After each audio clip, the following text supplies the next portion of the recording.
Last class में अपन ने प्रतिशत की 2 टाइप पढ़ ली थी। अब अपन प्रतिशत की तीसरी टाइप पढ़ेंगे। देखो तीसरी टाइप में कौन से किस टाइप के क्वेश्चन आते हैं। टाइप थर्ड, देखो कोई फॉर्मूला नहीं है, डायरेक्ट क्वेश्चन है। देखो पहला क्वेश्चन,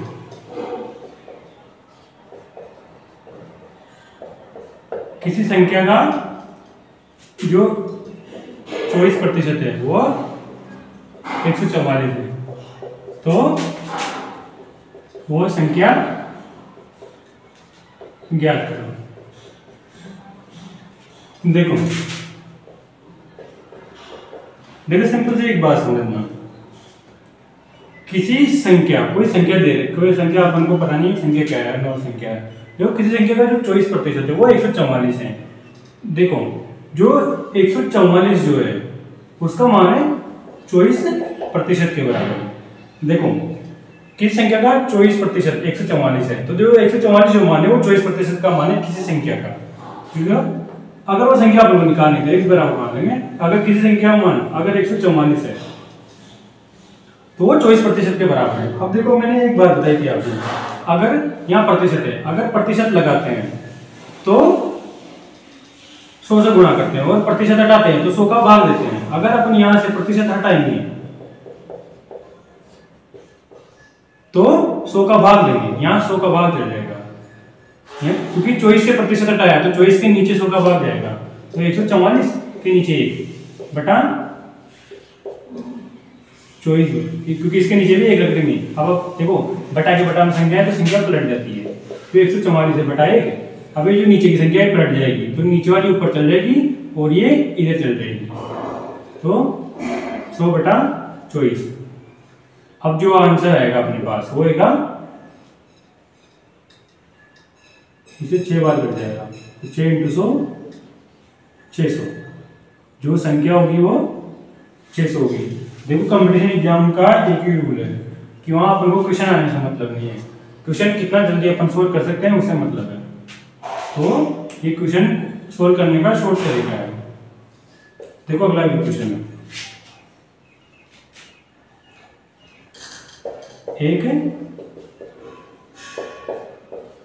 एक परीक्षा में उत्तीर्ण होने के लिए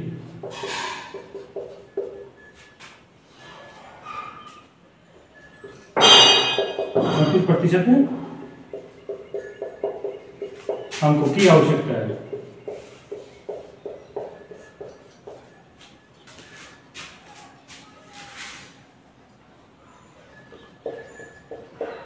तरुण 28% अंक प्राप्त करता है तथा 27 अंकों से फेल हो जाता है,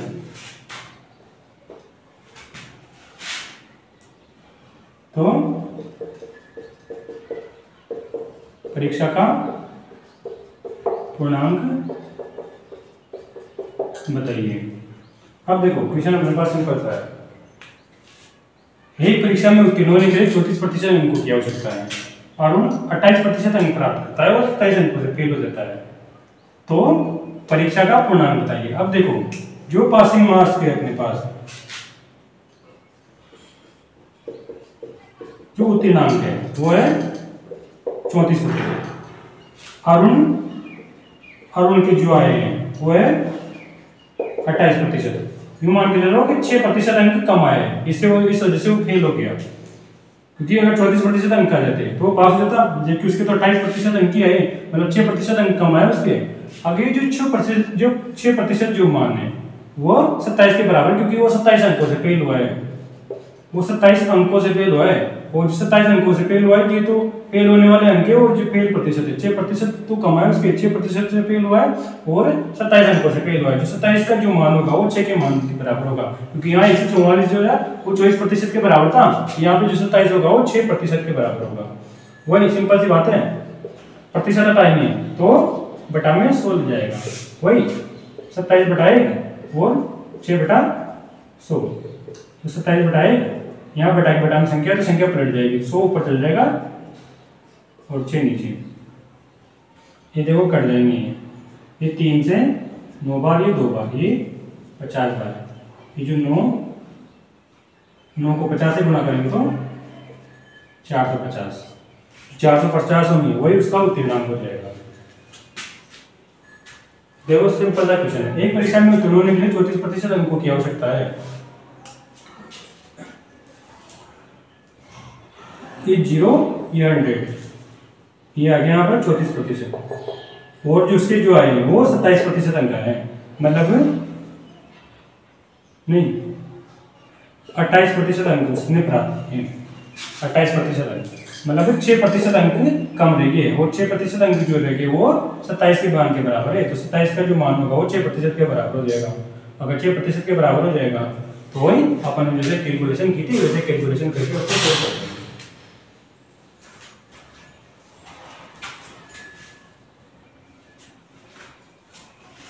अब देखो अगला जो क्वेश्चन है। एक परीक्षा में उत्तीर्ण होने के लिए 214.5 अंकों की आवश्यकता है। राम 21% अंक प्राप्त करता है और 12% अंकों से फेल हो जाता है।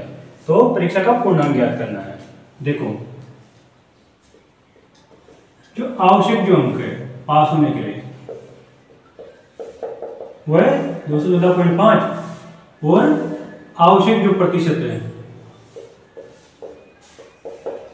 वो है, देखो राम 21% तो 21% तो लाता ही है वो, प्लस जो 12% जो है उससे फेल हो जाता है। अगर 12% और आ जाते हैं तो उसके 214.5 नंबर हो जाते हैं। तो मतलब उसको पास होने के लिए टोटल 21 प्लस 12% की जरूरत थी, मतलब 33% की जरूरत थी।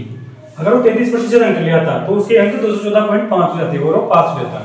तो जो यहाँ 214 का जो मान है वो 33% के बराबर है।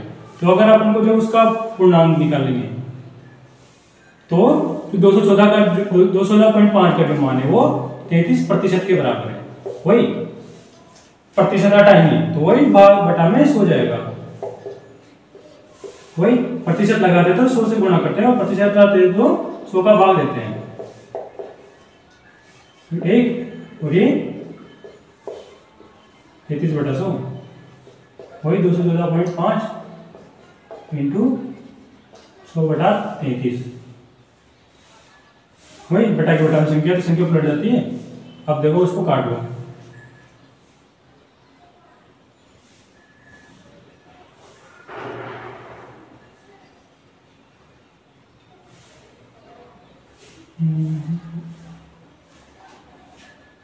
इसको काटो, ये 3 से कट जाएगा, 3 से 11 बार, 3 7 21, 3 एकम 3, 71.5,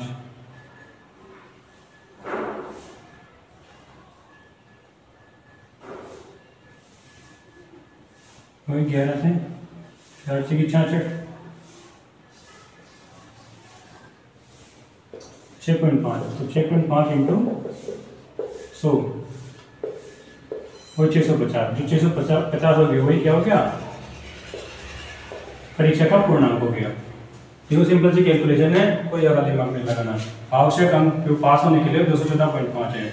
आवश्यक जो प्रतिशत है, राम 21% पहले ला चुका था और 12% अंकों से फेल हुआ था।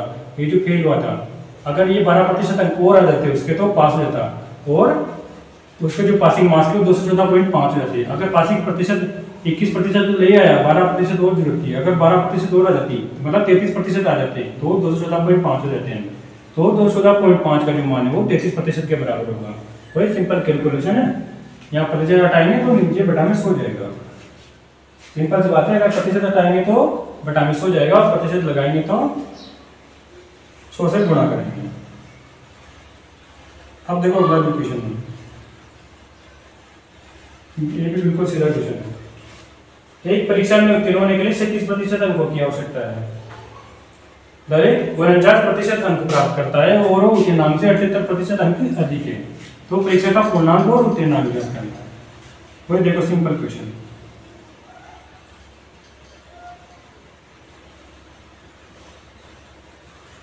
देखो उत्तीर्णांक है वह 37% अंक।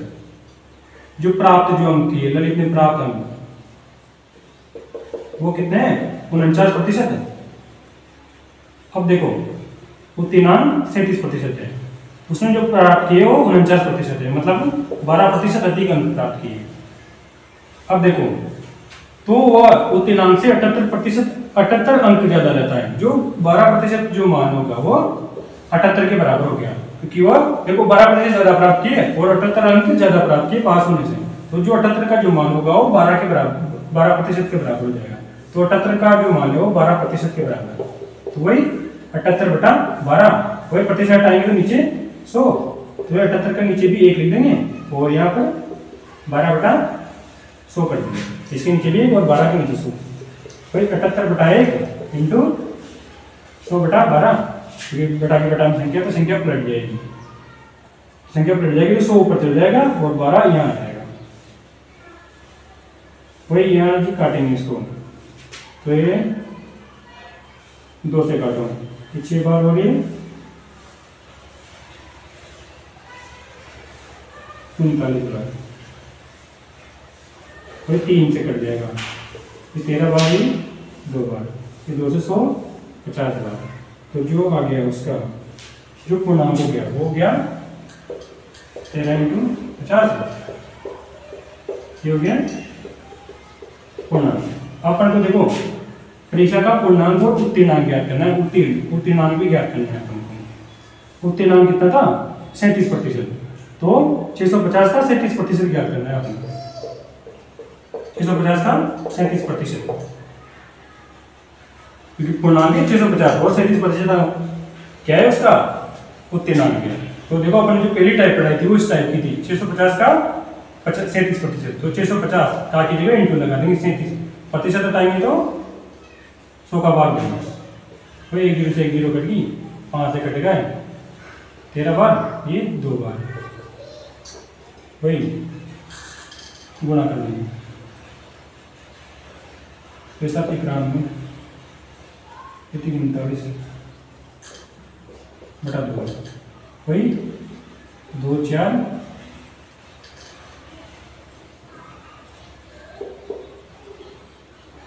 तो 40.5, ये हो गया इसका उत्तीर्णांक।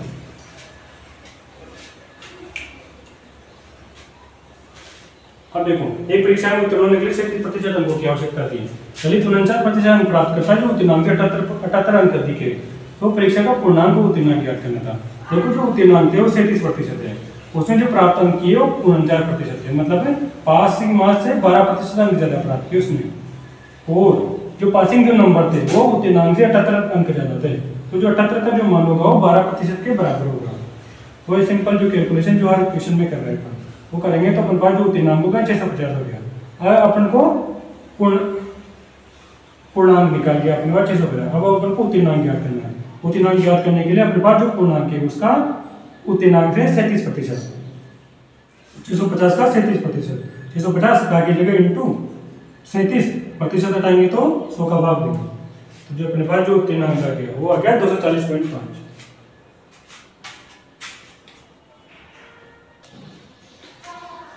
देखो जो नेक्स्ट क्वेश्चन है, एक परीक्षा में अनुराधा 28% अंक प्राप्त करती है और 16 अंकों से फेल हो जाती है, उसी परीक्षा में शालू 41% अंक प्राप्त करती है और उत्तीर्णांक से 36 अंक अधिक है, तो परीक्षा में पूर्णांक और उत्तीर्णांक ज्ञात करना है। देखो कोई एक ये 0% और ये 100%। अब देखो जो अनुराधा है उसके 28% अंक है, और जो शालू है उसके 41% अंक है, और एक जो पूर्णांक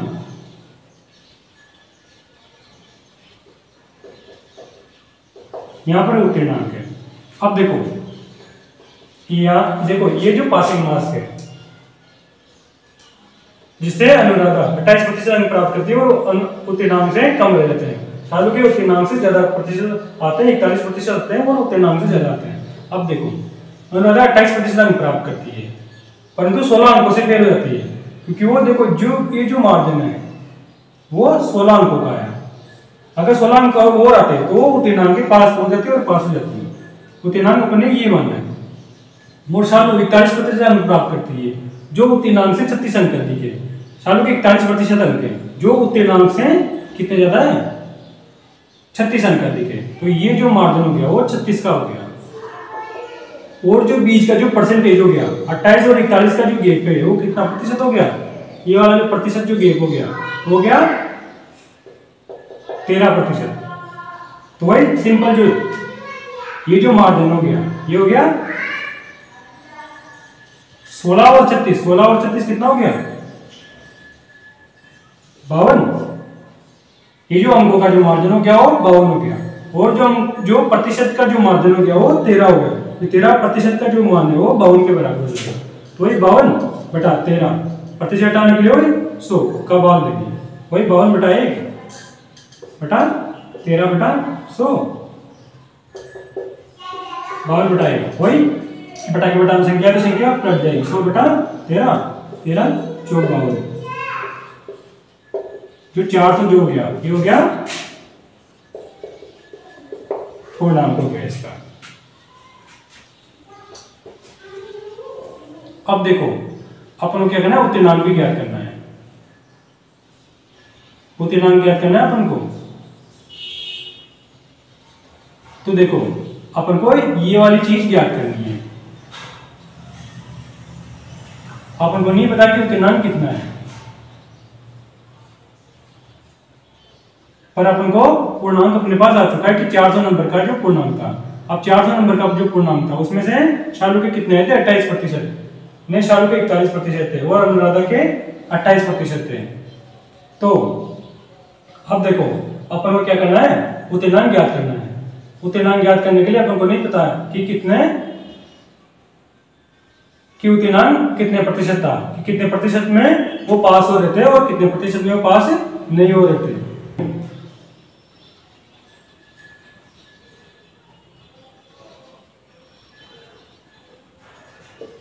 पूर्णांक अपने 400 का 28%।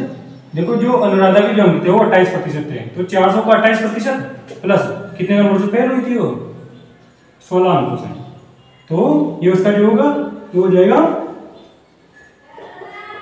उत्तीर्णांक हो जाएगा 400 का की जगह इंटू 28 बटा 100, प्रतिशत हटाएंगे तो नीचे 100 का भाग देंगे, वही 4 बार 800, 32 को 2 से लिखा 3, 4 में 8 3 11 प्लस 16, 100 जो 28 हो गया वो हो गया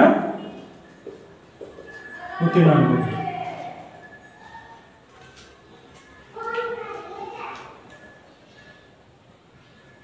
देखो क्वेश्चन सिंपल है। एक परीक्षा में अनुराधा 28% अंक प्राप्त करती है और 16 अंकों से फेल हो जाती है, और उसी परीक्षा में शालू 41% अंक प्राप्त करती है और 36 नंबर से ज्यादा पास हो जाती है। जो उत्तीर्णांकों का अपने बीच का मान लिया। अब देखो दोनों के बीच का जो गैप है वो 13% का गैप है, और जो अंकों का जो गैप है वो 16 और 36 है। तो 16 और 36 कितना हो गया 52, 52 का जो मान हो गया 13% के बराबर हो गया। तो अपन कैलकुलेशन करेंगे तो अपन को जो पूर्णांक आ गया वो 400 आ गया। और अपन को जो उत्तीर्णांक निकालना है तो अपने देखा कि अनुराधा के जो नंबर है वो 28% है, तो 400 का 28% प्लस जो उत्तीर्णांक से 16 नंबर कम रह गए थे तो वो 16 नंबर अपन उसमें ऐड कर देंगे, जोड़ देंगे। तो जो आपने पास जो उत्तीर्णांक आया वो 128 आ गया।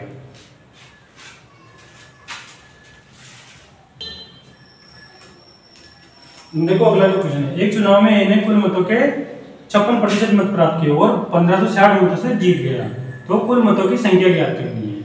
तो देखो माना कुल मतों की जो संख्या है वह 1 है।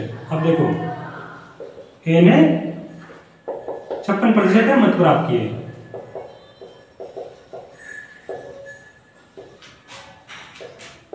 मतलब बी ने 44% मत प्राप्त किए। अब देखो ए ने 56% मत प्राप्त किए क्योंकि ए 56% मत प्राप्त किए, और तो बाकी के जो मतों में वो बी ने प्राप्त किए, तो बी के जो मत हो गए वो 44% हो गए।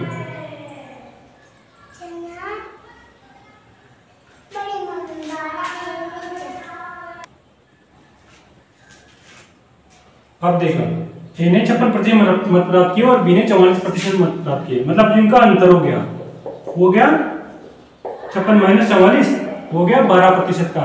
अब देखो जो ए जो चुनाव जीता था वो 1560 अंकों से 1560 मतों से जीता था वो चुनाव। अब देखो जो ए ने जो मत प्राप्त किए वो बी से 12% मत ज्यादा प्राप्त किए, मतलब जो 12% का जो मान हो गया वो 1560 के बराबर हो गया। जो 1560 का जो मान है वो 12% के बराबर हो गया, क्योंकि 12% मत ज्यादा प्राप्त किए और 1560 मत ज्यादा प्राप्त किए। जो प्रतिशत में तो 12% ज्यादा प्राप्त किए और उनको जो अगर नंबर में जो कैलकुलेट करें तो 1560 हो गए। तो जो 1560 जो मान हो गया वो 12% के बराबर हो गया। जो 1560 वही 12 प्रतिशत आएंगे तो नीचे 100, वही 1560 के नीचे 1 लिख देंगे और 12/100। वही अगर संख्या के नीचे संख्या है तो संख्या पलट जाएगी। 1560/1 वही 100/12 काट लो।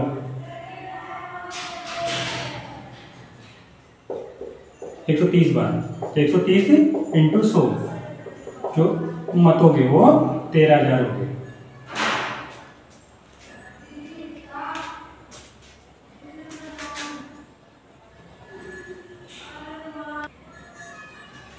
देखो जो नेक्स्ट क्वेश्चन है, एक चुनाव में इन्हें कुल मतों के 39% मत प्राप्त किए और बी द्वारा 1320 मतों से हार गया, मतलब ए बी से 1320 मतों से हार गया तो बी द्वारा प्राप्त मतों में।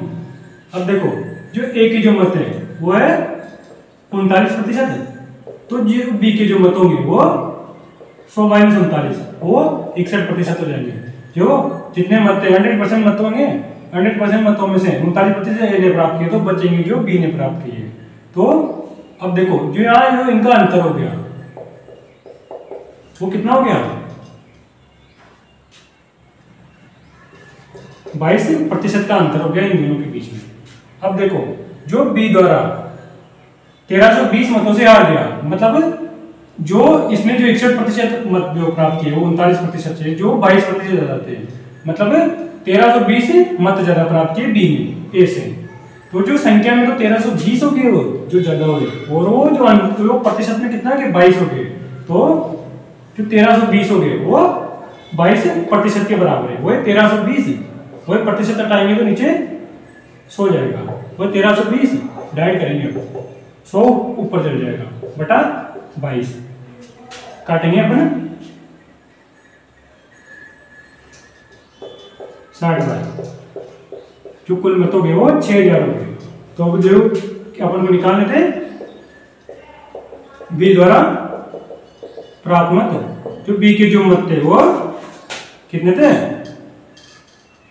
61% थे, तो वही 6000 का 61%, वही 6000 का 61% बटा प्रतिशत हटाएंगे तो 100 से 100 का भाग देंगे, वही कितना हो गया 360 मत।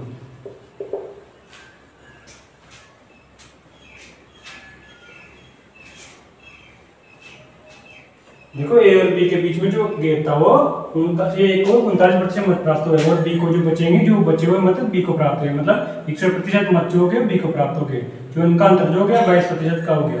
और जो बी जो चुनाव जीता था वो 1320 मतों से जीता था, मतलब जितने ज्यादा मत प्राप्त हुए होंगे उतने मतों से तो वो चुनाव जीता। तो मतलब जो 22% का जो मान था वो 1320 के बराबर था, 1320 बटा 22%। वही जब सोल्व करेंगे तो जो आंसर आएगा वो 6000 जो कुल मत हो गए। 6000 अगर कुल मत हो गए तो बी द्वारा प्राप्त मत जब निकालेंगे तो 6000 का 61%, क्योंकि बी को 61% मत प्राप्त हुए थे, तो 6000 का 61% निकालेंगे तो आएगा 3660। अब देखो इस टाइप का जो टाइप थर्ड है उसका जो लास्ट क्वेश्चन है, एक चुनाव में बी को 7080 मत प्राप्त हुए और वो उसने ए को कुल मतों के 18% मतों से हरा दिया, तो कुल मत हुआ ए के मत के कीजिए। अब देखो अब ए और बी के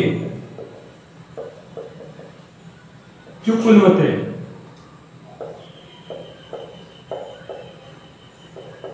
कुल मतों का जो योग होगा वो 100% होगा। देखो ए और बी के जो कुल मत होंगे वो पूरे मत होंगे, मतलब 100% होंगे। और जो इनका जो अंतर है वो देखो ए और बी के जो मतों का अंतर है वो 18% का अंतर है, क्योंकि जो बी के जो मत है ए को कुल मतों के 18% अंकों से हरा दिया, मतलब ए को हरा दिया, मतलब ए और बी के जो मतों का जो अंतर है वो 18% है और दोनों का जो योग होगा जो 100% होगा। अब देखो यहाँ पर एक दो फॉर्मूले आपको याद रखने हैं। जो बड़ा प्रतिशत होगा योग प्लस अंतर बटा 100 और जो छोटा होगा बटा 2। ठीक है, छोटा जो प्रतिशत होगा वो योग माइनस अंतर बटा 2 होगा। देखो जो बड़ा जो प्रतिशत हो गया योग कितना था 100 प्लस अंतर 18 का बटा 2, तो ये हो गया 118 9%। ये हो गया 100 माइनस 18 बटा 2 वही 82 का 41%। तो बड़ा जो प्रतिशत हो गया वो मतलब बड़ा कौन है यहाँ पे बी, सबसे ज्यादा अंक बी मत जो है बी को प्राप्त हो रहे, तो जो बी का जो प्रतिशत होगा वो क्या 59 और जो ए का जो प्रतिशत होगा वो 41, क्योंकि बी को मत ज्यादा प्राप्त हो रहे और ए को कम हो रहे हैं, तो जो बी का जो प्रतिशत होगा 59 और ए का 41। अब देखो बी को कितने मत प्राप्त हुए थे 7080 और जो बी का जो प्रतिशत था वो 59 था, तो यहाँ से पूर्णांक का अपन निकाल लेंगे, जो टोटल मत निकाल लेंगे वही 7080 बटा 59 बटा प्रतिशत आएंगे 100 वही 7080 बटा 1 इंटू 100 बटा 59। जब अपन इनको काटेंगे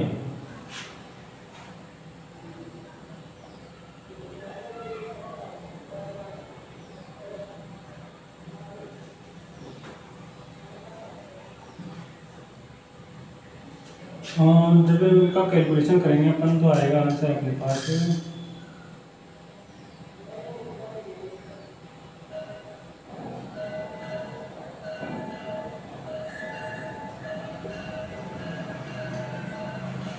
120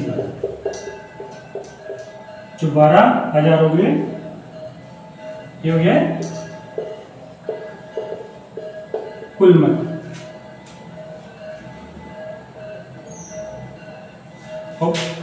ए के मत निकाल लें, ए के मत निकाल लें वही ए को जो मत प्राप्त हुए थे वो कितने थे 41%, टोटल मत 12,000 का 41% वही 12,000 इंटू का की जगह इंटू 41 बटा प्रतिशत हटाने के लिए नीचे 100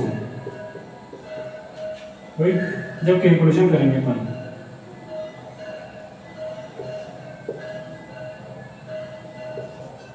4920 योग है वो ए के मत आ गया अपने पास। देखो अपने पास जो क्वेश्चन था वो बिल्कुल सिंपल था, बस थोड़ा सा अलग अपन को सूत्र याद करने हैं, अपन को 2 सूत्र याद रखने हैं। एक चुनाव में बी को 7080 मत प्राप्त हुए और एक को कुल मतों के 18% मतों से हरा दिया, तो कुल मत हुआ ए के मत ज्ञात कीजिए।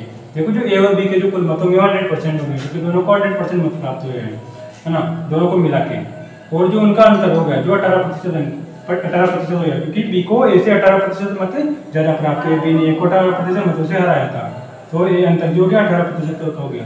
जो बड़ा प्रतिशत निकालेंगे अपन, यहाँ बड़ी संख्या है बी है, तो बी का जब प्रतिशत निकालेंगे तो वो सूत्र होगा योग प्लस अंतर बटा 2, और छोटे का निकालेंगे तो योग माइनस अंतर बटा 2, वही 100 प्लस 18 बटा 2 तो 59 हो गया बी का प्रतिशत, वो ए का जो प्रतिशत हो गया वो 41 हो गया। अब देखो बी को 7080 मत प्राप्त हुए थे, 7080 मत जो प्राप्त हुए थे वो 59% के मत के बराबर थे, क्योंकि उसको प्रतिशत में 59% मत प्राप्त हुए, और जो संख्या में 7080 मत प्राप्त हुए, तो इसका जब कैलकुलेशन करेंगे तो अपने पास जो कुल मत आ जाएंगे वो 12,000 आ जाएंगे। अगर अपने पास 12,000 कुल मत आ गए तो अपन को ए के मत निकाले तो 12,000 का 41%, क्योंकि ए को जो मत प्राप्त हुए थे 41% थे, तो 12,000 का 41% जब निकालेंगे तो 4920 आ जाएगा। तो ये हो गया एक एम एल। अब ये टाइप थर्ड अपनी समाप्त होती है।